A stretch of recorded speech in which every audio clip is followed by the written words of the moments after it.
അസ്സലാമലൈക്കും dear friends. ഇന്നത്തെ നമ്മുടെ സ്പെഷ്യൽ നിങ്ങൾ ആരും ഇതുവരെയും ട്രൈ ചെയ്ത് നോക്കിയിട്ടില്ലാത്ത ഒരു അടിപൊളി വെറൈറ്റി റെസിപ്പിയാണ്. നമ്മുടെ ഈ വീഡിയോ കണ്ടുകൊണ്ടിരിക്കുന്ന സമയത്ത് നിങ്ങൾക്ക് ഇഷ്ടപ്പെടുകയാണെങ്കിൽ ഒന്ന് ലൈക്ക് ചെയ്തേക്കണേ. അതുപോലെ തന്നെ നമ്മുടെ ഈ ചാനൽ ആദ്യമായിട്ട് കാണുന്നവരും ഇതുവരെയും സബ്സ്ക്രൈബ് ചെയ്യാത്തവരും പ്ലീസ് ഒന്ന് സബ്സ്ക്രൈബ് ചെയ്തേക്കണേ. ഞാനിടുന്ന വീഡിയോസ് ഉടനടി കിട്ടുന്നതിനായി സബ്സ്ക്രൈബ് ബട്ടന്റെ തൊട്ടടുത്ത് കാണുന്ന ബെല്ലൈക്കൺ കൂടി ക്ലിക്ക് ചെയ്തിട്ട് ഓൾ എന്ന ഓപ്ഷൻ എനേബിൾ ചെയ്യാനും മറക്കല്ലേ. അപ്പോൾ ആദ്യം തന്നെ ഒരു മിക്സിംഗ് ബൗളിലേക്ക് 250 ml കപ്പിന് അര കപ്പ് ചവരി ഇട്ട് കൊടുക്കാം. ഇനി ചവരി നല്ലതുപോലെ കഴുകിയതിന് ശേഷം ഇത് കുറച്ച് വെള്ളം ഒഴിച്ച് ഒന്ന് കുതിർക്കാൻ വെക്കാം. ഇപ്പോൾ ഒന്ന് കഴുകി ചവരി ഇതാ കുതിർക്കാൻ വെച്ചിട്ട് ഒരു അരമണിക്കൂറായി. ചവരിയെല്ലാം ഇതാത് കുതിർന്ന് വന്നിട്ടുണ്ട്. അപ്പോൾ പെട്ടെന്ന് ഇത് വെന്ത് കിട്ടുന്നതിന് വേണ്ടിയിട്ടാണ് നമ്മൾ ചവരി കുതിർത്തെടുത്തിട്ടുള്ളത്. ഇതാകുമ്പോൾ പെട്ടെന്ന് തന്നെ വെന്ത് കിട്ടും ഇങ്ങനെ കുതിർത്തെടുക്കുമ്പോൾ. ഇനി നമ്മൾ കുതിർത്തെടുത്ത ചവരി ഒന്ന് വേവിച്ചെടുക്കുന്നതിന് വേണ്ടിയിട്ട് ഞാനിവിടെ കുറച്ച് വെള്ളം തിളപ്പിക്കാൻ വെച്ചിട്ടുണ്ട്. ഞാനിപ്പോൾ 250 ml കപ്പിന് 3 കപ്പ് വെള്ളമാണ് തിളപ്പിക്കാൻ വെച്ചിട്ടുള്ളത്. ഇനി നമ്മൾ കുതിർത്തെടുത്ത ചവരി വെള്ളം മുഴുവനും മാറ്റിയിട്ട് ഈ തിളച്ച വെള്ളത്തിലേക്ക് ഇട്ട് കൊടുക്കാം. ഇതൊന്ന് ഇളക്കി കൊടുക്കാം. ഫ്ലെയിം മീഡിയം ഫ്ലെയിം വയ്ക്കുക. ഈ ചവരിയൊക്കെ വെന്ത് വരട്ടെ. ഇപ്പൊ നമ്മൾ ചവരി വേവിക്കാൻ വെച്ചിട്ട് ഒരു 5 മിനിറ്റ് ഇതാ കഴിഞ്ഞിട്ടുണ്ട്. നമ്മൾ ചവരി കുതിർത്തെടുത്തത് കൊണ്ടാണ് പെട്ടെന്ന് തന്നെ ഇത് വെന്ത് കിട്ടിയത്. അല്ലാതെ കുതിർക്കാതെ ചവരി നമ്മൾ വേവിച്ചെടുക്കുകയാണെന്നുണ്ടെങ്കിൽ കുറച്ചധികം സമയം എടുക്കും. ഇപ്പൊ കണ്ടില്ലേ, ചവരി എല്ലാം വെന്ത് നല്ല സോഫ്റ്റ് ആയിട്ട് ഇതാ കിട്ടിയിട്ടുണ്ട്.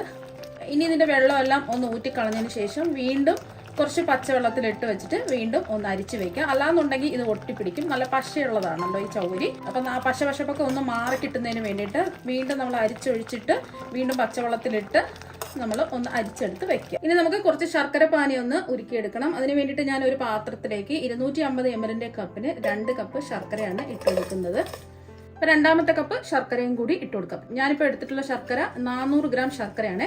250 ml കപ്പിന് 2 കപ്പ് ശർക്കരയാണ് എടുത്തിട്ടുള്ളത്. ഇത് അത്യാവശ്യം നോർമൽ മധുരമാണ്. കുറച്ചും കൂടെ മധുരം നിങ്ങൾക്ക് വേണമെന്നുണ്ടെങ്കിൽ ഒരു 1/4 കപ്പ് ശർക്കരയും കൂടെ ചേർത്ത് കൊടുക്കാവുന്നതാണ്. അവരവരുടെ മധുരത്തിനനുസരിച്ച് ശർക്കര ചേർത്ത് കൊടുക്കുക. നമ്മൾ എത്രയാണോ ശർക്കര അളന്നെടുത്തിട്ടുള്ളത് അതിന്റെ പകുതി വെള്ളം ഒഴിച്ചു കൊടുക്കുക. 2 കപ്പ് ശർക്കരയ്ക്ക് 1 കപ്പ് വെള്ളം ഒഴിച്ചു കൊടുക്കുക.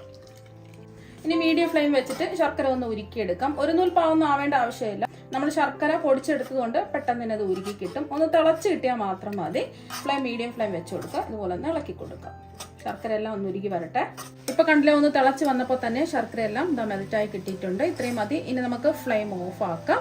ഇനി നമുക്ക് ഈ ശർക്കര പാനി കല്ലും അഴുക്കും പൊടിയൊക്കെ ഉണ്ടെന്നുണ്ടെങ്കിൽ ഒന്ന് അരിച്ചൊഴിച്ച് വെക്കാം. അപ്പൊ കല്ലും മണ്ണും പൊടിയൊന്നും ഇല്ലാന്നുണ്ടെങ്കിൽ അരിച്ചൊഴിക്കേണ്ട ആവശ്യമില്ല. ഇനി കുറച്ച് വലുപ്പമുള്ള ഒരു കടായി എടുക്കുക. ഈ കടായിലേക്ക് 1 ടേബിൾ സ്പൂൺ നെയ്യ് ഒഴിച്ചു കൊടുക്കാം.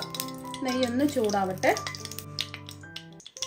ഇപ്പൊ നെയ്യ് ഒന്ന് ചൂടായിട്ടുണ്ട്. ഇതിലേക്ക് 3/4 കപ്പ് നേന്ത്രപ്പഴം ചെറുതായിട്ട് കട്ട് ചെയ്തെടുത്തത് ഇട്ട് കൊടുക്കാം.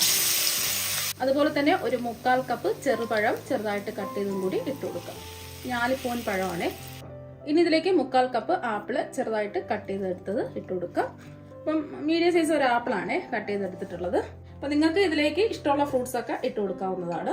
ഇനി ഒരു 3/4 കപ്പ് പൈനാപ്പിൾ ചെറുതായിട്ട് കട്ട് ചെയ്തെടുത്തതും കൂടി ഇട്ട് കൊടുക്കാം. ഞാനെല്ലാം 250 ml കപ്പിന് 3/4 കപ്പ് അളവിലാണ് എടുത്തിട്ടുള്ളത് ഫ്രൂട്ട്സ്. ഇനി ഇതിലേക്ക് ഡേറ്റ്സ് ഉണ്ടെങ്കിൽ ഒരു 1/2 കപ്പ് ഡേറ്റ്സ് ചെറുതായിട്ട് കട്ട് ചെയ്തെടുത്തതും കൂടി ഇട്ട് കൊടുക്കാം. ഇനി ഈ ഫ്രൂട്ട്സ് എല്ലാം ഒന്ന് വഴറ്റിയെടുക്കാം. ഫ്ലെയിം മീഡിയം ഫ്ലെയിം വെച്ച് കൊടുക്കാം. ഇതെല്ലാം ഒന്ന് വഴന്ന് വരട്ടെ. ഇപ്പൊ നമ്മളിത് ഇളക്കി കൊടുക്കാൻ തുടങ്ങിയിട്ട് ഒരു 2 മിനിറ്റ് ആയി. അപ്പൊ അത്യാവശ്യം ഒന്ന് വാടിയൊക്കെ വന്നിട്ടുണ്ട്. ഇനി നമ്മൾ ഉരുക്കി മാറ്റി വെച്ചിരിക്കുന്ന ശർക്കര പാനി മുഴുവനും ഒന്ന് ഒഴിച്ചു കൊടുക്കാം. കല്ലും മണ്ണും ഉണ്ടെങ്കിൽ അരിച്ചിട്ട് വേണം ഇതിലേക്ക് ഒഴിക്കാൻ. ഇനി ഒന്ന് ഇളക്കി കൊടുക്കാം. ഫ്ലെയിം കൂട്ടിയിടരുത്, മീഡിയം ഫ്ലെയിം തന്നെ വെക്കുക. ഇനി ഈ ഫ്രൂട്ട്സ് ഒക്കെ ഒന്ന് വെന്ത് ഈ ശർക്കര പാനി എല്ലാം കുറുകി വരട്ടെ. ഇപ്പോൾ ഫ്രൂട്ട്സ് ഒക്കെ വെന്ത് വന്നിട്ടുണ്ട്. ചെറുതായിട്ടൊന്ന് കുറുകി വന്നിട്ടുണ്ട്. ഇനി നമ്മൾ വേവിച്ചെടുത്ത ചവരി വീണ്ടും പച്ചവെള്ളത്തിലിട്ട് ഒന്നുകൂടി അരിച്ചെടുത്തിട്ടുള്ളതാണ്. അപ്പോൾ മുഴുവൻ ചവരിയും ഇതായിട്ട് കൊടുത്തിട്ടുണ്ട്. ഒന്ന് ഇളക്കി കൊടുക്കാം. അപ്പൊ എല്ലാ ഫ്രൂട്ട്സിലും ശർക്കര പാനിയൊക്കെ പിടിച്ച് നല്ലോണം വറ്റി ഇതാ വന്നിട്ടുണ്ട്. ഇനി ഇതൊന്ന് ഉടച്ചെടുക്കാം. ഒരുപാട് ഉടച്ചെടുക്കുകയാണെന്നുണ്ടെങ്കിൽ ഇത് കഴിക്കുന്ന സമയത്ത് ഒരു ടേസ്റ്റ് ഉണ്ടാവില്ല. ചെറിയ ചെറിയ കഷ്ണങ്ങളായിട്ട് ഒന്ന് ഉടച്ചെടുക്കാം. ഇനി ഇതിലേക്ക് തേങ്ങാപ്പാൽ ചേർത്ത് കൊടുക്കാം. ഞാനിപ്പോൾ അത്യാവശ്യം വലിപ്പമുള്ള ഒരു തേങ്ങയുടെ പാലാണ് എടുത്തിട്ടുള്ളത്. അത് 1-ാം പാലും 2-ാം പാലും സെപ്പറേറ്റ് ആക്കി എടുത്ത് വെച്ചിട്ടുണ്ട്. 1-ാം പാൽ എടുക്കുന്നതിന് വേണ്ടിയിട്ട് ഒരു ചിരകിയ തേങ്ങ എടുത്തതിൽ 250 ml കപ്പിന് 1/2 കപ്പ് വെള്ളം ഒഴിച്ച് ഒരു 30 സെക്കൻഡ് ഒന്ന് അടിച്ച് തേങ്ങാപ്പാൽ അരിച്ചെടുത്ത് മാറ്റി വെക്കാം. ഇപ്പൊ നമ്മൾ 1-ാം പാല് മാറ്റി വെച്ചിട്ടുണ്ട്. ഇനി 2-ാം പാൽ എടുക്കുന്നതിന് വേണ്ടിയിട്ട് 1-ാം പാൽ അരിച്ചെടുത്ത തേങ്ങയിലേക്ക് 250 ml കപ്പിന് 2.5 കപ്പ് വെള്ളം ഒഴിച്ച് ഹൈ സ്പീഡിൽ ഒരു 40 സെക്കൻഡ് അരിച്ചെടുത്തിട്ടുള്ള പാലാണ് ഇതിലേക്ക് ഒഴിച്ചു കൊടുത്തിട്ടുള്ളത്. 2-ാം പാലും കൂടെ ഒഴിച്ചു കൊടുത്ത് ഒന്ന് വറ്റിച്ചെടുക്കാം.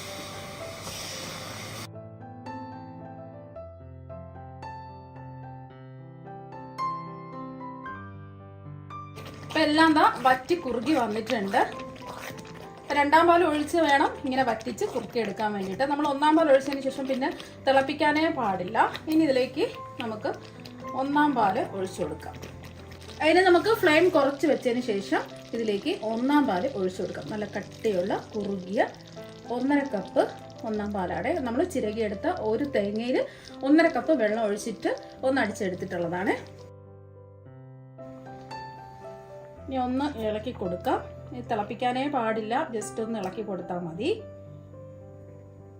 ഫ്ലെയിം കുറച്ച് വെച്ചിട്ട് വേണം ഇതൊന്ന് ഇളക്കി കൊടുക്കാൻ.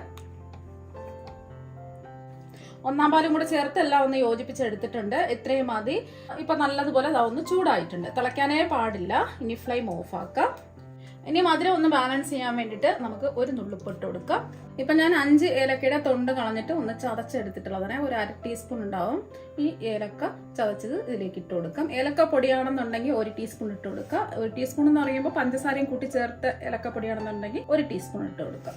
ഇനി ഇതിലേക്ക് ശർക്കരയുടെ ആ ഒരു കുത്തലും നല്ലൊരു ടേസ്റ്റും ഒക്കെ കിട്ടുന്നതിന് വേണ്ടിയിട്ട് 1 ടീസ്പൂൺ പഞ്ചസാര കൂടി ഇട്ട് കൊടുക്കാം. ഇത് തികച്ചും ഓപ്ഷനിലാണ്. നല്ല ഒരു പ്രത്യേക ടേസ്റ്റ് കിട്ടണമെന്നുണ്ടെങ്കിൽ മാത്രം ഇട്ട് കൊടുത്താൽ മതിയാവും. ഇല്ലാന്നുണ്ടെങ്കിൽ പഞ്ചസാര ഒഴിവാക്കാം.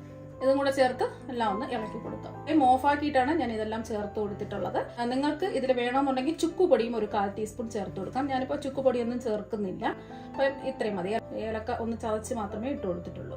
ഇനി ചൂടായി കിടക്കുന്ന ഒരു പാനിലേക്ക് 1 ടേബിൾ സ്പൂൺ നെയ്യ് ഒഴിച്ചു കൊടുക്കാം. നെയ്യൊന്ന് ചൂടാവട്ടെ. ഇപ്പം നെയ്യ് ചൂടായിട്ടുണ്ട്. ഇതിലേക്ക് 2 ടേബിൾ സ്പൂൺ ചെറുതായിട്ട് കട്ട് ചെയ്തെടുത്ത തേങ്ങാക്കൊത്ത് ഇട്ട് കൊടുക്കാം. ഇനി തേങ്ങാക്കൊത്ത് മീഡിയം ഫ്ലെയിമിൽ വെച്ചിട്ട് ഒന്ന് റോസ്റ്റ് ചെയ്തെടുക്കാം. ചെറിയൊരു ഗോൾഡൻ നിറം ആകുന്നത് വരെ ഒന്ന് ഇളക്കി കൊടുക്കാം.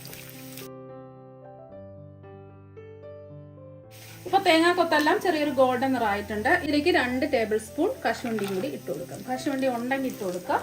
കശുവണ്ടിയുടെ നിറം ചെറുതായിട്ടൊന്ന് മാറുന്നവരെ ഒന്ന് ഇളക്കി കൊടുക്കാം. ഇനി ഫ്ലെയിം കുറച്ച് വെച്ച് കൊടുക്കാം. കശുവണ്ടിയുടെ നിറമൊക്കെ ചെറുതായിട്ടൊന്ന് മാറിയിട്ടുണ്ട്. ഇതിലേക്ക് 1 ടേബിൾ സ്പൂൺ കറുത്ത ഉണക്കമുന്തിരി ഇട്ട് കൊടുക്കാം. ഇനി ഇതിലേക്ക് വെളുത്ത കളറിലുള്ള ഉണക്കമുന്തിരി 1 ടേബിൾ സ്പൂൺ കൂടി ഇട്ട് കൊടുക്കാം. ഏതെങ്കിലും ഒന്ന് ഇട്ട് കൊടുത്താലും മതി. ഒന്ന് റോസ്റ്റ് ചെയ്തെടുക്കാം. ഈ ഉണക്കമുന്തിരി എല്ലാം ഒന്ന് വീർത്ത് വരട്ടെ. അപ്പോൾ ഇതാ ഉണക്കമുന്തിരി എല്ലാം ഒന്ന് വീർത്ത് വന്നിട്ടുണ്ട്. ഇത്രയും മതി. ഈ ഫ്ലെയിം ഓഫ് ആക്കാം. ഇനി നമ്മൾ റോസ്റ്റ് ചെയ്തെടുത്തതെല്ലാം കൂടിയിട്ട് ഈ പായസത്തിലേക്ക് അങ്ങ് ഒഴിച്ചു കൊടുക്കാം. ഇനി ഇതെല്ലാം ഒന്ന് ഇളക്കി കൊടുക്കാം. അപ്പൊ നമ്മുടെ അടിപൊളി ടേസ്റ്റ് ഉള്ള ഫ്രൂട്ട് പായസം ഇതാ ഇവിടെ റെഡി ആയിട്ടുണ്ട്. നല്ല അടിപൊളി ടേസ്റ്റ് ആണ്. കഴിക്കാൻ വേണ്ടിയിട്ട് കുട്ടികൾക്കും മുതിർന്നവർക്കും എല്ലാവർക്കും ഒരുപോലെ ഇഷ്ടപ്പെടും. ഇപ്പൊ കണ്ടില്ലേ, നല്ല അടിപൊളിയായിട്ട് ഇതാ കിട്ടിയിട്ടുണ്ട്. ഇത് കുറച്ച് കഴിയുമ്പോൾ കുറച്ചും കൂടെ നിറമൊക്കെ വന്ന് പ്രത്യേക ഒരു ടേസ്റ്റ് ആയിരിക്കും.